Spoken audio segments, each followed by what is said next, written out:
안녕하세요. 이혼에 성공하고 혼자 살고 있는 평범한 싱글맘이에요. 사람 욕심이라는 게 끝이 없다는 말 들어보셨나요? 어릴 때부터 할머니께 그런 말을 종종 듣고는 했어요. 할머니께서는 그런 인간들하고는 아예 상종을 하지 않아야 사는 게 편해진다고 하시더군요. 하지만 살면서 그처럼 욕심 많은 인간을 만나본 적이 없어서 그런지 그 말을 얼마 전까지는 실감하지 못했었죠. 그리고 이혼을 하면서 그런 인간의 바닥까지 본 것 같은 기분이 들었고, 이렇게 사연글을 쓰게 됐네요. 저는 부동산을 가진 아버지의 외동딸로 태어났고, 커서는 아버지의 부동산을 관리하는 일을 시작했어요. 남편은 우연히 만났지만 여러모로 대화가 통해서 결혼을 하게 됐고요. 남편은 연애 시절엔 굉장히 잘해줬지만 결혼하면 남의 편이라는 말이 맞긴 하더군요. 모든 일에 자기 부모님을 최우선으로 두길 바라더라고요. 그 마음을 이해하지 못하는 건 아니에요. 사람 마음이야 다 비슷하잖아요. 아마 저도 마찬가지일 거고요. 그때와 같은 일이 벌어진다면 저 역시 저희 부모님을 최우선으로 두고 싶을 테니까요. 무슨 일이냐고요? 결혼 3년 차에 시부가 암에 걸리셨거든요. 이미 진행되고 있는 상황이었기에 솔직히 상태가 좋은 건 아니었어요. 모두가 침울해하고 있는 그때 시모가 그러더군요. 아가, 내가 너희 시아버지 돌보는 게 너무 힘들구나. 나도 몸이 성한 곳 없는 건 마찬가지고 집에서 내가 기댈 곳도 너뿐이다. 네가 시간 날 때 너희 시아버지 병간호 좀 해주면 안 되겠니? 별거 할 건 없어. 어차피 일은 간병인이 할 테지만 워낙 세상이 흉흉해 믿을 수 없으니 말벗 정도만 해주라는 거야. 솔직히 말하자면 정말로 거절하고 싶은 마음이었어요. 아픈 사람을 돌본 경험도 없는 제가 시부를 간병한다는 건 얼토당토 않은 일이라고 생각했거든요. 그렇지만 고민이 될 수밖에 없었던 이유는 아픈 사람이 그 누구도 아닌 시부였다는 점이었어요. 결혼 초에 며느리 사랑은 시아버지라는 말을 그대로 실천해준 분이 시부였거든요. 실수해도 너그럽게 넘어가 주시고 시댁 식구나 남편과 싸우면 저를 달래주는 사람은 시부뿐이었거든요. 고민은 짧았어요. 하기로 결심했죠. 그렇다고 시부를 온전히 혼자서 볼 수는 없다고도 생각했고요.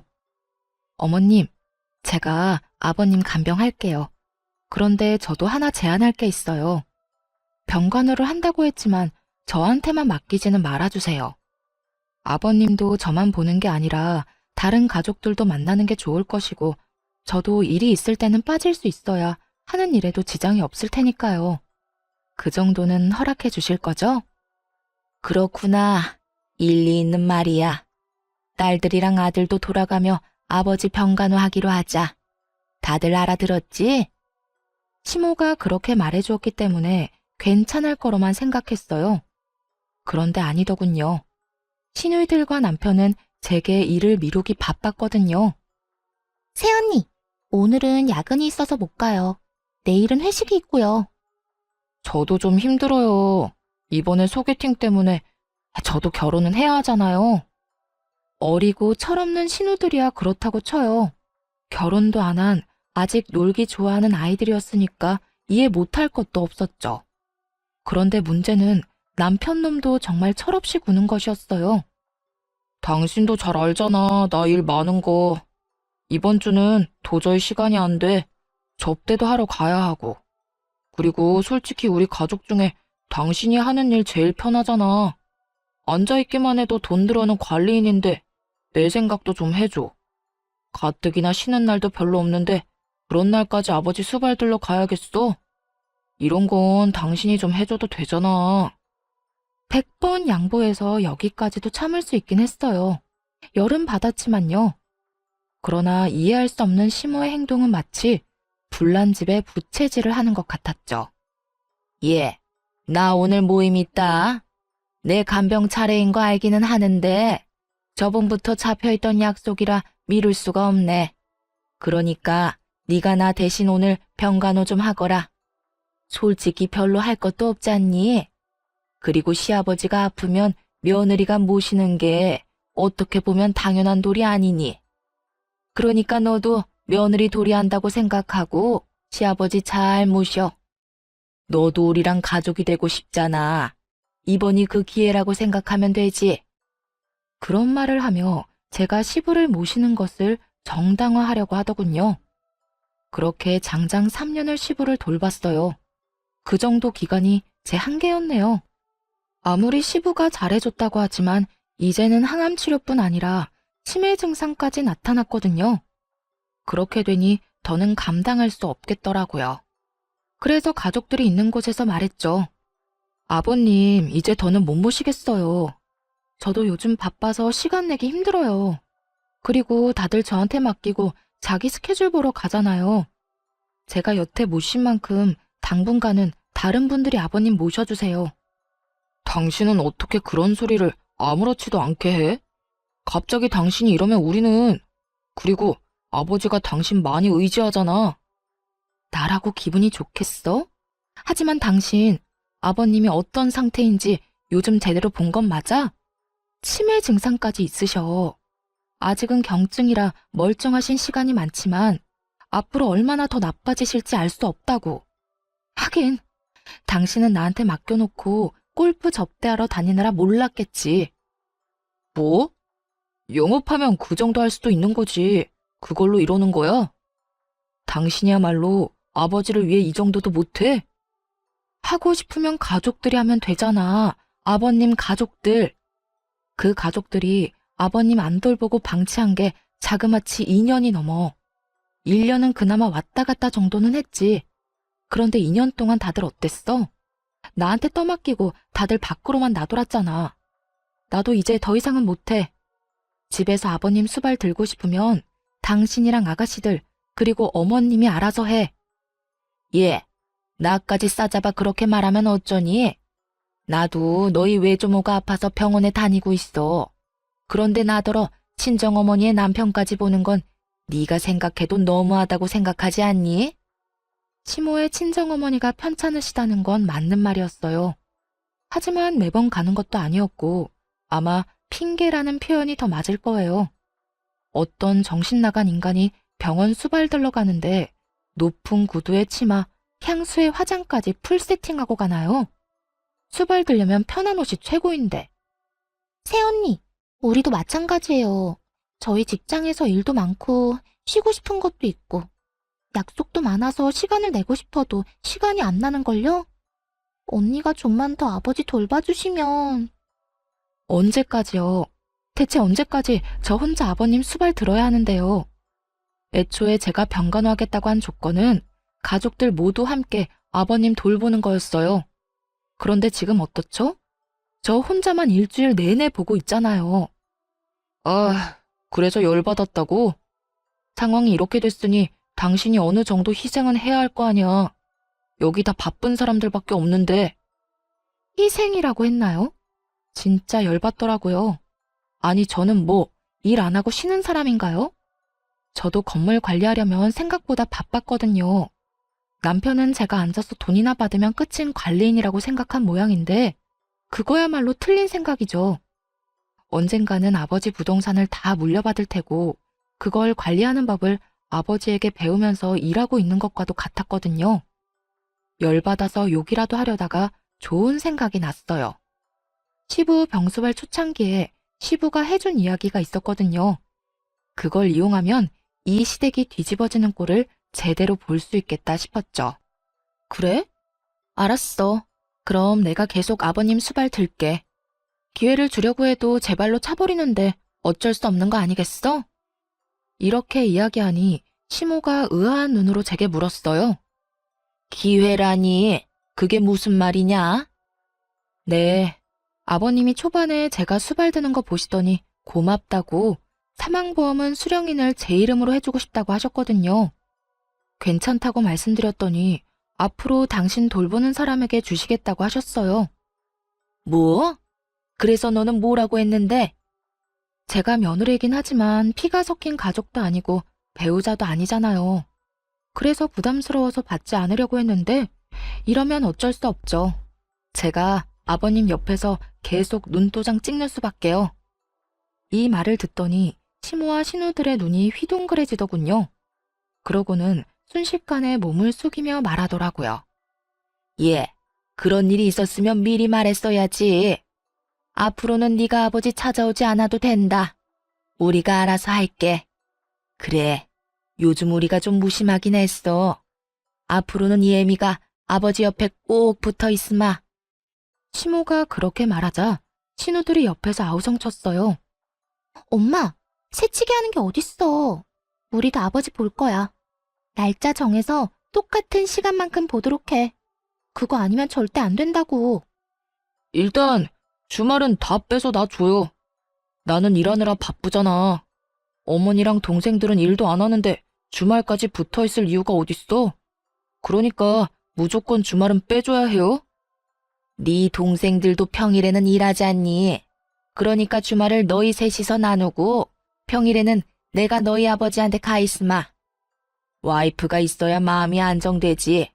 아무것도 못하고 그저 시키는 대로만 하는 너희들이 가서 도움될 거 하나도 없어. 엄마가 아버지 독점하려고 하는 거죠? 그럼 일 마친 저녁 시간이라도 우리한테 줘요. 우리도 얼굴 도장 찍을 시간이 필요하다고요. 엄마 혼자서 다 차지하려고? 동생들 말이 맞아요.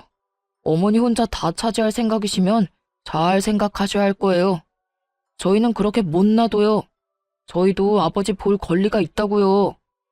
남편 놈까지 그 보험금에 넘어가서는 권리를 운운하고 있는 꼴이 너무 웃겼어요. 속으로 진짜 소리내서 웃고 싶은 거 겨우 참고 있었네요. 그렇게 나한테 떠넘기려고 혈안이 됐던 네 사람이 이제는 서로 아버지 보겠다고 말다툼하는 것 자체가요. 사실 시부가 보험금 수령인 이야기를 한 건 맞아요. 하지만 해준다고 못바가 말씀하신 건 아니었죠. 게다가 중요하게 한 이야기도 아니었고 정말 딱 한 번 초반에 스치듯이 말하고 지나갔을 뿐이었어요. 하지만 그런 대화가 있었다는 것만으로도 네 사람이서 박 터지게 머리 쓰며 싸우더라고요. 서로 시부를 돌보겠다고 하는데 아우, 속에 막힌 돌덩이가 쑥 내려가는 기분이랄까요? 그렇게 수발드는 모임에서 드디어 한 발 빠지게 됐죠. 돈 앞에 장사 없다는 걸 깨닫게 되었네요. 그리고 이 시댁 인간들이 얼마나 돈에 환장하는지도 이때 알았고요. 그 이후로는 시부를 보러 간 적이 없네요. 문병 정도로 짧은 시간 다녀온 적은 있어도 제가 갈 때마다 시댁 식구들의 견제가 심해지는 통에 오래 있지도 못하고 바로 돌아와야 할 정도였죠. 편했어요. 이제 별다른 문제 없을 거라 생각하며 평온한 하루를 보냈어요. 그런데 제가 애를 낳고 쉬는 동안에도 아버지가 월급을 대신해서 용돈을 꼬박꼬박 챙겨주셨거든요. 그 용돈이 남편 월급보다도 많다는 걸 시모와 신우들이 알게 된 것이 화근이 되었고요. 친정아버지가 저 고생하는 거 보기 싫다고 사위인 남편에게 액수를 오픈해버렸거든요. 이 정도까지는 도와줄 테니 내 딸한테 무리시키지 말라고 으름장을 놨던 거죠. 뭐 그런 말을 들었다고 사람이 금방 바뀌는 건 아니었지만요. 대신 시모와 신우들의 눈이 바뀌긴 했죠. 예, 너 혹시 돈 좀 있니? 네 시아버지도 저렇게 아프고 내가 돈 쓸 곳이 있는데 돈 나올 곳은 없으니까 힘들구나. 혹시 돈을 좀 빌려줄 수 있어? 한 300만 원이라도. 많이 급하신가 보네요. 용돈으로는 감당하기 어려운 금액이기도 하고, 그런데 제가 그냥 빌려드릴 수는 없고 차용증을 썼으면 좋겠어요. 제가 아버지에게 용돈을 받긴 하는데 그 돈이 다 아버지 명의 계좌에 들어가 있어서 그냥 드릴 수는 없거든요. 괜찮으시겠어요? 괜찮다마다. 차용증이야 얼마든지 써줄 수 있어. 그러니까 좀 부탁한다. 염치가 없다고는 생각한다만 그래도 이렇게 도와줄 사람이 옆에 있는데 대출이나 금융기관 돌아다니는 것도 웃기지 않니? 어차피 일을 안 해서 대출 금액도 안 나오겠고 말이지. 주절거리는 시모를 뒤로 하고 차용증을 써줬어요. 그런데 그 뒤로는 신우들도 와서 돈을 빌려가더군요. 웃긴 건 갚을 생각은 않고 계속 빌려만 가더라고요. 마치 ATM에서 돈 꺼내 가듯이 말이죠. 처음에는 별말 안 했어요. 차용증이라는 강력한 문서가 있었으니까요. 남편은 이걸 아는지 모르는지 별 생각이 없어 보였고요. 그렇게 시모와 신우 둘이 빌려간 금액이 2년 만에 1억 정도로 불어나더군요. 당시가 결혼한 지 6년쯤 됐을 때예요. 그 금액을 이 인간들이 어떻게 감당하려고 그러나 슬슬 걱정이 되기 시작할 무렵 친정엄마에게 안 좋은 소식이 들려왔어요. 뇌졸중으로 고생하며 재활에 전념하던 어머니에게 2차로 뇌경색이 발견된 거예요. 게다가 이번에는 반대쪽 뇌였기 때문에 결국 양쪽 다 제대로 못 쓰는 처지가 된 거죠. 재활 전문병원에 입원하셔서 한참을 치료받았지만 상태가 그리 호전되진 않았어요. 외로움 많이 타는 어머니를 병원에 홀로 있게 두는 것도 좀 그랬고, 그렇다고 아버지에게 어머니 병간호를 부탁하는 것도 어려운 일이었죠. 아버지도 당뇨를 포함해 여러 지병에 시달리고 있었으니까요. 무리를 하거나 스트레스를 받을수록 몸 상태가 더 안 좋아지셨거든요. 결국 이번에는 친정어머니 병간호를 하기 시작했어요. 집에서 모시는 건 아니었고 병원에 가서 보는 거였으니 그나마 마음은 좀 편했죠. 그런데 남편놈이 어이없는 딴지를 걸더군요. 나 당분간 우리 친정엄마 병간호 때문에 병원으로 출퇴근할 예정이야. 집에 없으면 병원 가 있는 줄 알고 있으면 돼. 장모님 병원에 입원하셨잖아. 근데 너까지 꼭 병간호하러 가야 해? 간병인도 있다며. 간병인이랑 엄마 둘만 두는 거 내가 싫어. 우리 엄마 외로움을 얼마나 많이 타는데. 지금 엄청 심적으로 힘드실 거라 옆에서 위로해드리고 싶어서 그래. 그래서 지금 친정어머니 모시느라 애들이며 나며 다 내팽겨치겠다고? 당신 이렇게 이기적인 사람이었어? 나도 지금 바쁜 사람이야. 진급을 눈앞에 두고 얼마나 중요한 시점인데 네가 이러면 나는, 애들은. 여태 내가 다 케어했잖아. 그러면 당신도 좀 양보라는 걸 해. 언제까지 나한테 다 의존할 건데? 그렇게 싸웠음에도 결론은 나지 않았어요. 아니, 제게는 이미 친정엄마를 병간호해야 한다는 확고한 결론이 있었고 남편놈에게는 저를 절대 못 보내준다는 확고함이 있었으니 이야기는 평행선만 달리고 있었죠. 그리고 며칠 뒤 시모가 연락이 와서는 헛소리를 짓거리더군요. 아니 너는 어떻게 시집 온 애가 친정에 목을 매니? 너 죽어도 이 집 귀신이야. 네가 여기 시집 왔다는 건 그런 뜻이라고. 그리고 나도 요즘에 네 시아버지 수발 드느라 얼마나 힘든 줄 아니? 어깨도 허리도 빠져나갈 만큼 아파 죽을 것 같아 얘. 아니, 수발 드느라 안 힘든 사람이 어디 있어요. 저도 다 해봐서 알고 있어요. 그걸로 생색내시면 안 되죠. 아니 얘, 너희 어머니는 중병이라며. 그러면 전문가한테 맡겨놓으면 될 일이지 왜 너까지 나서서 이래? 너 친정엄마 수발 들러 갈 거면 내 수발이나 들어. 시어머니가 힘들어 죽겠는데 어딜 간단 말이니? 어머님, 내로남불이 무슨 뜻인지 아시죠? 내가 하면 로맨스, 남이 하면 불륜. 어머님이 뭐라고 하시면서 저한테 아버님 병수발 들라고 하셨는지 기억 안 나세요? 어머님 친정어머니께서 아프셔서 아버님 못 모신다면서요. 왜요? 어머님은 친정에 그렇게 다니셔도 되고 저는 안 돼요? 왜죠? 왜 우리 엄마는 제가 병간호하면 안 된다는 거죠? 그렇게 말하니 시모도 말문이 턱 막힌 모양이었어요. 하지만 아마 시모는 친정엄마 수발 같은 거 든 적도 없었을 거예요. 대신 놀러나 다녔겠죠. 그렇지만 수발 든다는 이유를 대고는 놀러 다녔으니 반박할 말도 없었을 거고요. 야, 너 우리 엄마한테 이게 뭐 하는 짓이야? 우리 엄마한테 따지는 거야 지금? 와, 너 진짜 웃긴다. 아버지 아파서 다들 아버지 모시느라 힘든데 어떻게 너 혼자 이렇게 태어내? 너는 왜 이렇게 이기적이야? 너도 우리 가족이라고. 우리 결혼한 거잖아. 그러니까 그러면 너도 내 가족이지. 우리 부모님 아파서 저러고 있는데 나한테 병간호도 못 가게 하는 게 남편이야? 그러는 네가 사위냐고. 웃기지도 않아? 보험금 탐나서 거기 붙은 인간들이 이제는 나 아버님 얼굴도 못 보게 하는데 태어나지 않을 건 또 뭔데? 뭐? 너 지금 말 다 했어? 넷이서 알아서 잘 모시고 있잖아. 나한테는 기회 줄 생각도 없으면서. 그리고 아버님 돌볼 정도로 건강한 어머님한테 내 수발이 필요하다고 생각해? 두 손 두 발 못 쓰는 우리 엄마는 왜 내 병간호조차 못 받게 하냐고 왜? 내가 친정엄마한테 간다니 그건 싫으니? 싫다는 게 아니잖아. 굳이 네가 장모님을 모실 필요가 있느냐는 거지. 왜? 아버님 수발에 육아 집안일까지 다 네 거 될까봐 걱정이야? 차라리 그런 이야기를 했으면 가사 도우미라도 붙여두겠다고 했을 텐데. 너 노선 진짜 잘못 잡았어. 나 묶어두려는 모양인데 그거 완전 꽝이라고. 이기적인 인간? 그거 너 이야기 아냐? 한바탕 화를 내고는 시댁에서 혼자 나왔어요.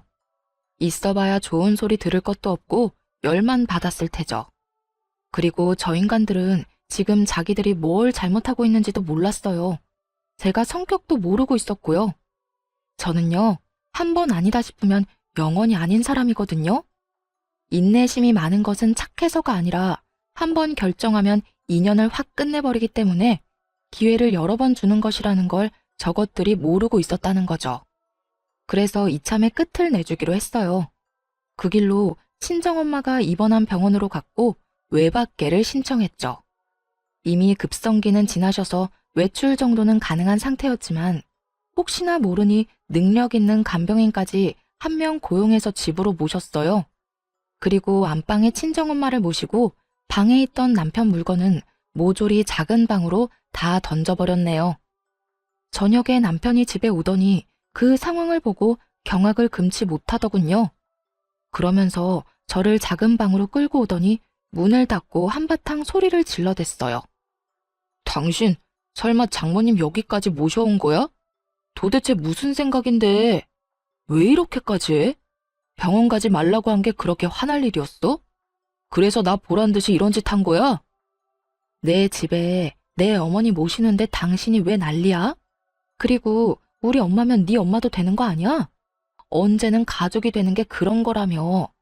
그런 이유로 나한테 아버님 수발 들도록 맡겨놓고 이제 와서 우리 엄마는 안 된다? 걱정 마. 너한테 병간호하라고 안 할 테니까. 하더라도 내가 해. 그런 문제가 아니잖아. 어머님이 여기 와 있으면 내가 불편해. 내가 편하게 쉴 수가 없다고. 당신 진짜 나 화내는 거 보려고 이러는 거야? 내가 당신한테 화 좀 냈다고? 이거 보복성이지? 보기 싫으면 네가 나가면 되지. 나 안 나가. 당신이 나가서 살던 뭐라던.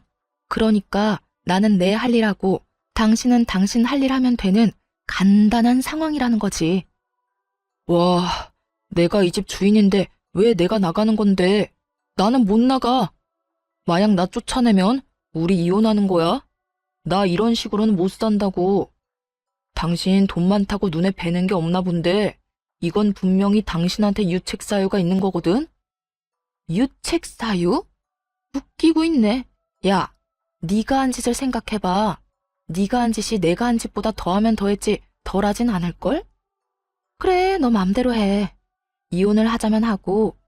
근데 미리 말하는데 난 이혼함과 동시에 모든 걸 원상태로 돌릴 거야. 그거 잘 알고 하라고. 무슨 뜻인지 제대로 이해를 한 건지는 모르겠지만 그렇다고 더 자세히 가르쳐줄 생각도 없었어요. 자기가 알아서 하겠죠. 남편 놈은 진짜로 열이 받았는지 변호사를 통해 이혼 소송을 진행하겠다는 연락이 왔더라고요. 내심 재산 분할하면 이 집에 대한 권리며 여러 가지를 자기한테 유리하게 진행할 수 있을 거라 생각한 모양인데 어림없죠. 저도 그냥 당하고만 있을 사람은 아니었거든요. 소장을 받은 그날 변호사를 고용해 본격적인 이혼 소송을 진행하기로 했어요. 그리고 그날 저녁 집으로 들어온 남편에게 말했죠. 오늘 짐 싸서 나가. 미쳤어? 여기 내 집이야. 내가 이 집 살 때 5천만 원 낸 건 기억도 안 나나 봐. 집값에 비해 워낙 작은 금액이라 기억도 안 났지만 웃으며 말했죠. 그거? 그 5천만 원 가지고 지금 집에 대한 소유권을 주장하려는 거야? 근데 어쩌나? 내가 그렇게 인정해주고 싶어도 일단 계산이 끝나지 않으면 인정해줄 수가 없거든. 그 말과 동시에 시모와 신우가 빌려간 돈에 대한 차용증을 남편 앞에 뿌려줬어요. 바닥에 떨어지는 서류들을 보며 남편 놈은 처음에는 이게 뭔가 하고 쳐다보더군요. 그리고 이내 그것이 차용증이라는 걸 알아보더라고요. 그리고 그 돈을 빌린 사람이 자신의 어머니와 두 동생들이라는 것도 알게 됐죠. 그거 당신 어머님이랑 당신 동생들이 나한테 빌린 돈이야. 아니, 따지면 우리 아버지 통장에서 빌려간 돈이지. 금액 다 합쳐보면 1억 넘으니까 이 돈 지금 당장 상환할 거 아니면 지금 이 집에서 나가야 할 건 너야. 그게 무슨 말이야? 난 이 집에서 못 나가. 아니, 안 나가. 내가 이 집 살 때 5천만 원 분명히 해왔다고. 그만큼은 나도 이 집에 있을 권리가 있지. 네가 뭔데 나가라 말아야? 그리고 이건 내가 빌린 게 아니라 우리 가족들이 빌린 거잖아. 내가 그걸 갚아야 될 이유가 있어? 당연히 있지. 이거 받아갈 때 계좌가 네 명의 계좌였거든? 어머님이 쓰시는 계좌, 그리고 이거 기한이 언제까진지는 알아? 우리가 혹시라도 갈라서거나 이혼하게 될 경우에는 즉시 상환이라고 적혀 있어. 너와 내 결혼이 이 차용증에선 가장 중요한 거라고. 뭐? 그게 지금 무슨, 너 그것까지 생각하고 빌려준 거야? 와, 너 진짜 무서운 애다. 어떻게 사람이 그렇게 계산적이니? 그건 너겠지. 지금 자기소개해? 하긴, 너야 너희 집이 망하든 말든 뭔 상관이겠어? 넌 너만 잘 살면 되지? 어머님이나 동생들이 1억 못 갚아서 집이라도 팔면 참 좋겠다. 그런데 그렇게 되면 너한테 같이 살자고 하지 않을까? 뭐? 너 진짜 그렇게까지 해야겠어? 그렇게까지 해서 돈 받아낼 생각인 거야? 당연한 거 아니야? 이혼하면 나 그 돈 다 회수할 건데. 만약 못 돌려줄 거면 이 집이라도 나한테 줘야 원금이라도 줄 거 아니야. 아니면 이 집에 대한 5천만 원 주장하고 1억을 다 갚으려고? 난 뭐 그것도 괜찮아. 1억이 어디서 나오느냐가 너한테 문제지 나한테 문제겠어? 남편 놈은 얼굴이 시뻘개져서는 이게 도대체 무슨 말이냐며 난리를 치더군요. 남편 놈이 화를 내거나 말거나 짜증을 내거나 말거나 남편 짐부터 다 꺼냈어요. 그리고 거실에 차곡차곡, 아니 내팽개쳤죠. 남편은 그런 건 관심도 없는지 차용증부터 확인하더군요. 그게 진짜인지 확인하고 싶었던 모양이에요. 아니 그런데 설마 가짜를 들이밀었겠어요? 물론 원본이 아니라 사본이긴 했죠. 원본을 보여줬다가 무슨 일이 일어날 줄 모르니까요. 남편 놈은 거기에 찍힌 시모와 신우의 도장, 그리고 사인까지 확인한 뒤에야 정말로 당황하기 시작하더군요. 그러더니 황급히 주머니를 뒤져 시모에게 전화를 걸더라고요. 엄마 왜 우리 와이프한테 돈을 빌렸어? 그것도 다 합쳐보니까 1억이나 되잖아. 1억? 무슨 소리니? 나는 그만큼 많이 안 빌렸어. 내가 빌린 건 한 3천만 원인가 4천만 원인가 그 정도밖에 안 되는데 무슨 1억이니? 엄마뿐만이 아니라 동생들도 와이프한테 돈을 빌렸던데 세 사람이 우리 와이프한테 빌린 돈이 자그마치 1억이야 1억. 이 돈 어떻게 할 거야? 어떻게 하긴 뭘 어떻게 해? 야, 며느리 돈이 네 돈이야. 그래서 빌린 거지. 너희가 이혼 안 하고 잘 살기만 하면 안 갚아도 되는 돈이잖아. 나 죽으면 내가 사는 집으로 대신해서 갚든지. 어차피 이거 다 너한테 유산으로 내려갈 거잖니. 엄마는 그렇게 어렵게 생각 안 해. 왜? 네 마누라가 그 돈 갚으래? 아 진짜. 엄마는 내 인생에 도움이 하나도 안 돼. 그렇게 돈을 빌리면 어떡하냐고. 동생들도 마찬가지야. 엄마가 돈 빌리니까 동생들도 돈 빌렸겠지. 그럴 땐 엄마가 따끔하게 얘기해야 되는 거 아니야? 왜 남의 돈을 자기 돈처럼 빌렸어? 왜 나한테 화를 내고 난리니? 아니, 무슨 일인데? 무슨 일 때문에 지금 그거 가지고 전화해서 엄마한테 이러는 건데? 나 지금 집 뺏기게 생겼어. 나 이 집 5천만 원이나 주고 그나마 지분을 가지고 있었는데 그거 다 뺏기게 생겼다고. 지금 빈털터리로 쫓겨나게 생겼어. 아니, 빚만 5천만 원 생긴 거라고. 아니, 네가 왜 쫓겨나? 너 며느리랑 싸웠니? 그래서 그래? 그것 때문에 며느리가 너 보고 집 나가래? 내가 이혼하자고 했어. 장모님 모시고 집에서 산다는데 난 그거 싫다고 장모님 데리고 오면 집 나가겠다고 했지. 그리고 이혼할 거라고도 얘기했고. 근데 와이프가 정말로 장모님을 모시고 왔더라고. 그래서 내가 이혼 전문 변호사 사서 소장 보냈거든. 아니 뭐? 그래서 지금 이혼을 한다고? 아, 몰라. 나더러 빈털터리로 이 집에서 나가야 된다고 하면서 사용증을 들이밀잖아. 도대체 엄마랑 동생들은 사고를 얼마나 친 거야? 나 몰래 돈을 왜 이렇게 빌렸냐고. 지금 당장 돈 모아서 1억 갖고 와. 나는 그거 내고 이 집에 대한 소유권 주장해야 되겠어. 재산 분할도 하고 내 돈은 받아야 될 거 아니야. 예, 갑자기 그런 큰 돈이 어디서 생겨? 이 한밤중에. 엄마가 1억이 있었으면 돈을 빌렸겠니? 이혼하지 말고 버텨. 그냥 잘못했다고 무조건 빌어. 그리고 뭐 장모님이랑 좀 같이 살아도 되지. 1억 안 갚는 대신에 그 정도 할 수 있잖아. 엄마, 내가 싫다고. 나 어른들하고 같이 사는 거 힘들어서 못해. 신경 쓸 게 얼마나 많은지 알아? 몰라.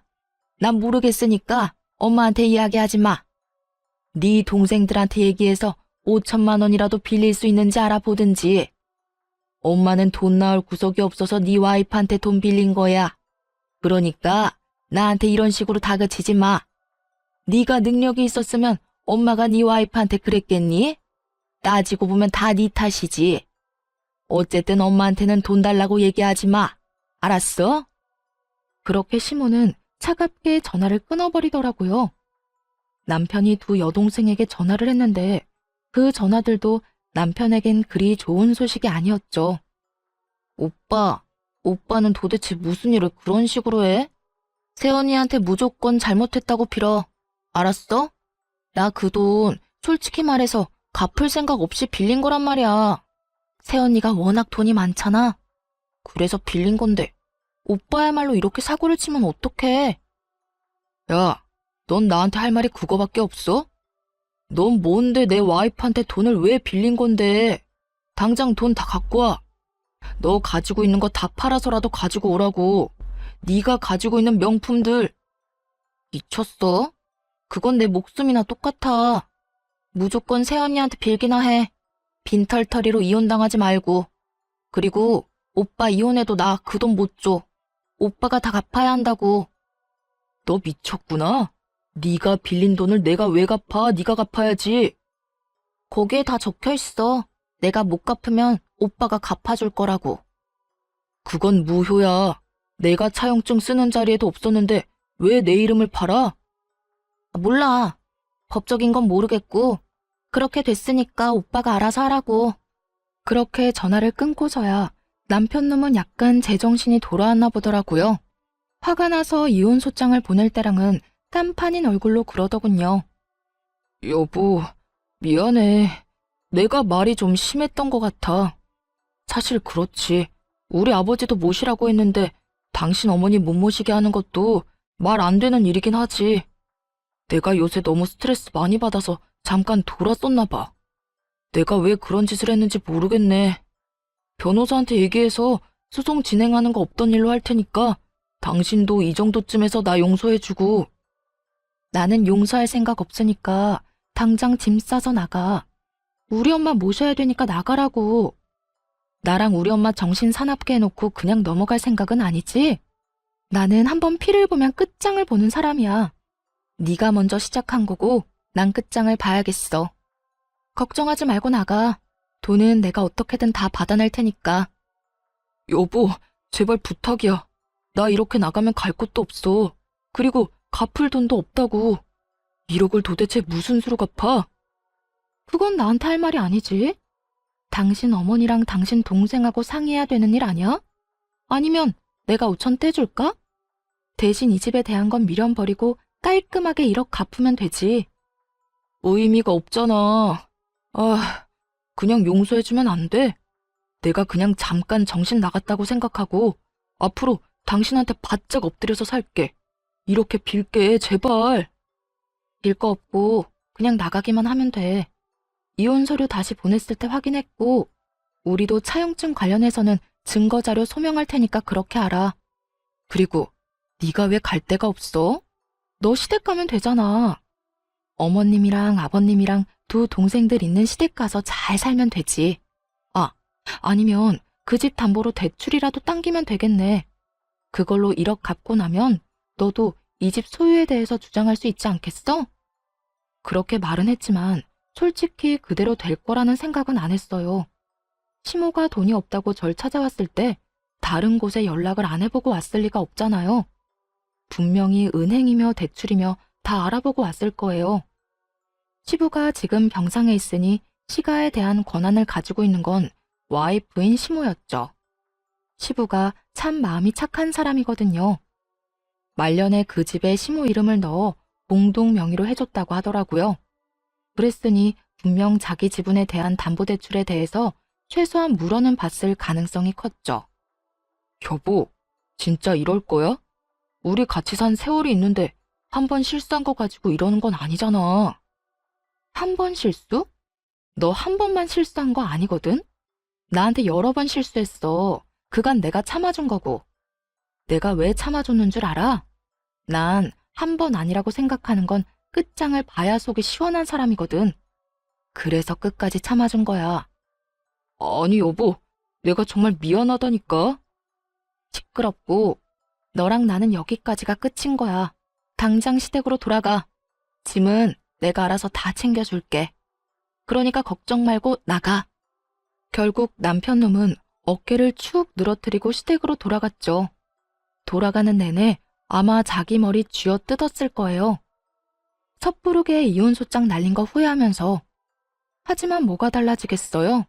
지가 이혼소장 안 날렸어도 제가 날렸을 건데요. 그리고 진짜 대환장 파티는 그 다음날 벌어졌죠. 시모와 신우 남편 놈이 모두 찾아와 이런 법이 어딨냐며 난리를 쳤거든요. 얘, 너 이렇게 사람한테 유예기간도 안 주고 이러는 거 아니다. 이런 일이 있으면 미리 얘기를 하고 우리가 대비를 할 수 있도록 했어야지. 어떻게 이렇게 이혼 통보를 하루아침에 할 수가 있어? 이혼은 남편이 먼저 하자고 한 거예요. 제가 먼저 하자고 한 적 없고, 저는 남편이 이혼 변호사 사서 보냈길래 저도 오케이 하고 이혼하기로 결정한 거고요. 제가 통보를 안 한 게 아니라 남편이 어머님한테 얘기를 안 한 거겠죠. 시모는 좌불안석 내내 초조해하는 남편을 째려보더군요. 그러면서 제게 말했어요. 예, 결혼이라는 게 그렇게 쉬운 게 아니고 이혼이라는 것도 그렇게 쉬운 게 아니야. 어렵게 맺어진 인연 어떻게든 보듬고 양보하고 서로 함께 걸어가며 살아야 하는 거지. 이렇게 화난다고 막 이혼하고 그러는 거 아니다. 너도 다시 한번 생각해봐라, 응? 돈 갚을 수단이 없었는지 아니면 제가 생각한 대로 시댁 집조차 담보대출을 이미 받았는지 이제 와서 애걸복걸하는 꼴이 너무 웃기더라고요. 저는 이혼소송 계속 진행할 거고요. 이혼할 때까지 할 거예요. 그리고 돈도 다 받아낼 거예요. 저한테 와서 이러지 마시고 돈이나 어떻게 상환할지 가서 상의해보세요. 차갑다 못해 서리빨이 부는 제 목소리에 결국 아무도 대꾸 못하고 나가버리더군요.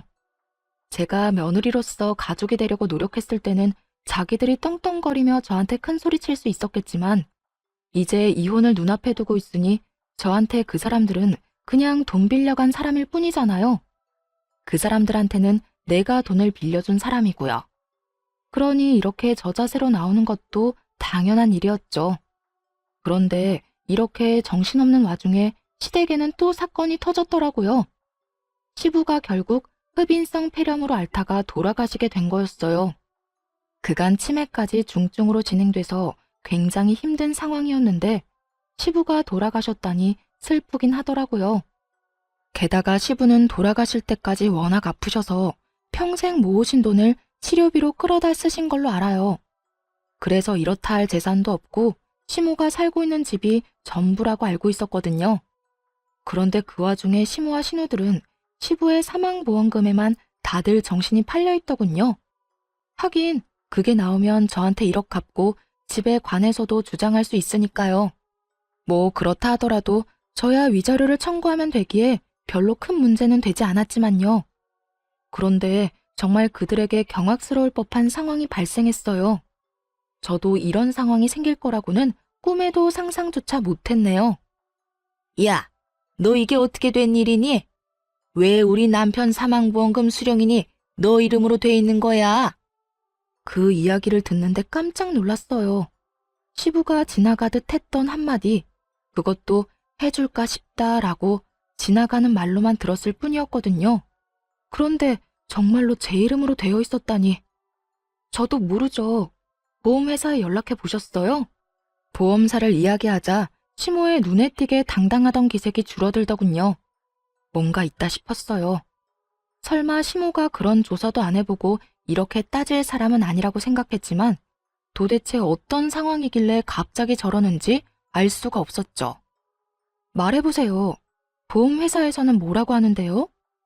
대답이 없길래 직접 보험 설계사에 전화를 해서 물어봤어요. 그랬더니 그 설계사가 이렇게 말하더군요. 아유, 며느님이 아버님한테 얼마나 잘했는지 나한테 전화 와서는 자기 사망보험 수령인을 며느리로 바꾸고 싶다고 하시더라고요. 그래서 제가 같이 가서 바꾸는 거 도와드렸죠. 그게 언제였는데요? 그때는 치매 진단받기 전이라 아무 문제 없이 처리됐을 거예요. 암 진단받은 지 2달 만에 바꾸신 거라 저도 의아해서 물어봤더니 며느리가 자기 수발 드느라 고생이 많다고 이거 주고 가면 손자에게도 도움이 되지 않겠냐고 하시더라고요. 보험 설계사의 이야기를 듣던 시모가 혀를 차며 말하더군요. 그 인간이 뭘 잘못 먹어도 한참 잘못 먹었지. 병간호하고 2달 만에 수령인을 바꿔? 아니, 돈 많은 며느리 걱정을 왜 해? 돈 없는 우리나 걱정해야지. 아마 아버님은 저희가 이혼할 거라고는 생각 안 했겠죠. 우리가 이렇게 틀어질 거라는 생각도 못 했을 테고요. 그래서 아무 생각 없이 제 앞으로 보험금 수령인을 남긴 것 같아요. 게다가 그건 다른 가족들에게 경고의 메시지이기도 했을 거예요. 너희들이 나를 방치하면 내가 며느리에게 더 잘해준다는 경고. 그런데 문제는 그렇게 해놓고 치매에 걸려버린 거죠. 그래서 보험 수령인에 대한 건 새까맣게 잊고 정신없는 나날을 보내셨던 거고요. 사망보험금은 얼마나 되는데요? 금액은 얼마 안 돼요. 1,000만 원 정도예요. 사망보험금이 1,000만 원밖에 안 된다는 말을 듣고 한숨이 나왔어요. 그 돈으로는 이 사람들 급한 불도 못 끌 거였거든요. 금액을 알고 나니 시모와 신호의 표정이 안 좋아졌어요. 그 1,000만 원을 받아봤자 세 발에 피었으니까요. 시댁집을 팔고 싶어도 지금 네 사람이 다 그 시댁에 살고 있고 담보대출은 이미 받았는데 상속세까지 내야 하니 상황은 더욱 엉망이었을 거예요. 결국 닭 쫓던 개가 지붕 쳐다보는 상황이 되어버렸죠. 내가 이 꼴을 보자고 그 인간 죽을 때까지 똥오줌 받아낸 게 아닌데 왜 고생은 내가 다 하고 돈은 네가 가져가는 거야? 그걸 저한테 물으시면 어떡해요. 아버님한테 여쭤봐야죠. 당신이 우리 아버지 꼬셔서 보험금 수령인 당신 앞으로 해달라고 한 거 아니야? 그 1,000만 원 때문에? 우리 집 돈 많거든? 어이가 없어서. 아니 그리고 어차피 아버님이 이거 주신 것도 금액이 얼마 안 되니까 나한테 남긴 거겠지. 이걸로 애들 학교 보낼 때 보태라고. 난 그렇게 할 생각이니까 다른 할 말 없으면 가보세요. 다 알아보고 왜 여기 와서 난리야? 아, 우리 진짜 완전 망했어. 너 하나 때문에 이게 지금 무슨 꼴이니? 어떻게 책임질 거야? 네가 멋대로 이혼하는 바람에 이렇게 됐잖니? 네가 다 책임지라고. 남자가 돼서 그거 하나 못 참고 이혼을 이야기해? 그러는 엄마는요? 와이프가 장모님 수발 든다는데 왜 말렸는데요? 엄마가 그거 말리는 바람에 와이프가 더 화난 거잖아요. 그것 때문에 집에 장모님 모시고 온 거고.